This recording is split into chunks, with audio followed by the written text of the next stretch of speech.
go into our Half-Life Advanced Effects cam by clicking in that small rectangle, and now create a new camera. And as you see, we have created our cam with the same settings of the Half-Life Advanced Effects cam, same field of view and same position. And next step is we have to add an expression to transport the rotation and position from our Half-Life Advanced Effects camera to our new camera, and therefore I use the global matrix and also here the global matrix and just draw a line. So our camera gets the same position and rotation from our Half-Life Advanced Effects cam. So as we see, that's the same position. And drag and drop, you see same position. So next step is we have to find out where our Campath points in that animation are. So we change our layout to animation, and we change also the view to FC mode to the curves. And now our Half-Life Advanced Effects cam, and with Alt pressed and our right mouse button, you can change the scaling, you can zoom, and yes, you can also move your timeline with the clicked middle button, or in my case the scroll button. Anyway, I will move it a little bit to see where our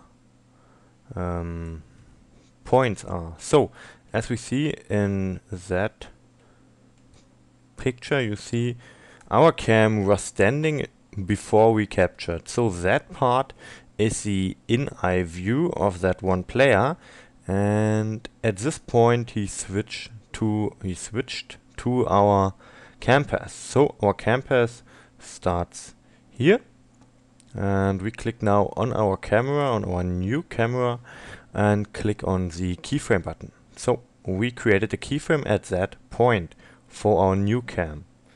So go forward to this one, we see we have an edge in that animation, and make also to that position a keyframe. Click on our camera and keyframe. Also we have an edge in the animation here.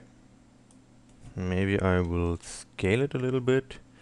You see that's an edge.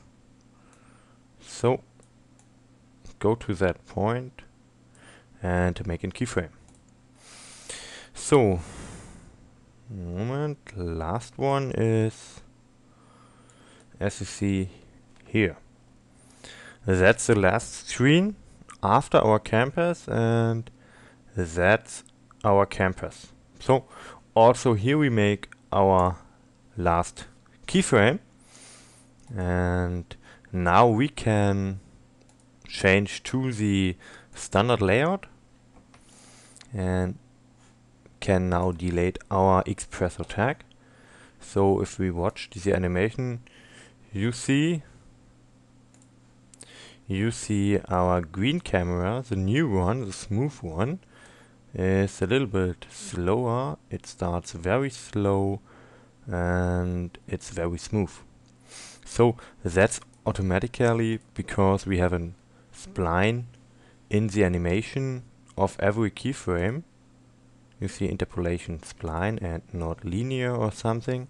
So that's very smooth, and I can delete that. The last step is now to export that camera. So very easy, click on plugins, advancedfx.org, and now Cinema 4D to Half-Life Advanced Effects Cam. It's very important that you select our camera before starting that plugin, because you would get an error. Please select a valid camera object. So select your camera, go plugins, Cinema 4D to Half-Life Advanced Effects Cam. You see the name, your selected camera object camera, and click on OK. So now define your path to the to your motion b4h file, and therefore I use my folder and name it motion. Yes, overwrite. And now the same as the capturing of the keyframes, he captures now the camera, and yes, after that he creates our b4h file.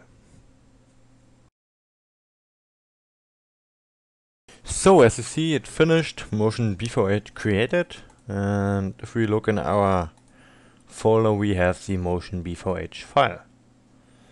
So go to the Half-Life Advanced Effects folder, or to the Half-Life Effects app, and now here's the trick. Firstly, we have to deactivate our Campath by changing the flags to 0, and the importer is the import command is msthavoc cam import load, and now we have to define our path, and therefore I use that from our folder. And copy and paste, and that cut, and now change our first that record command, and we use that loading.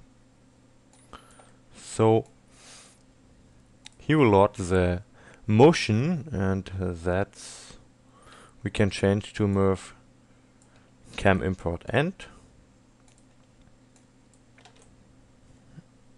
or also delete, doesn't matter.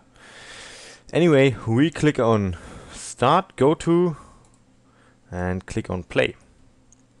So that's our very slow and very smooth cam, and I think that one looks very great, or very good, and I hope you liked the tutorial.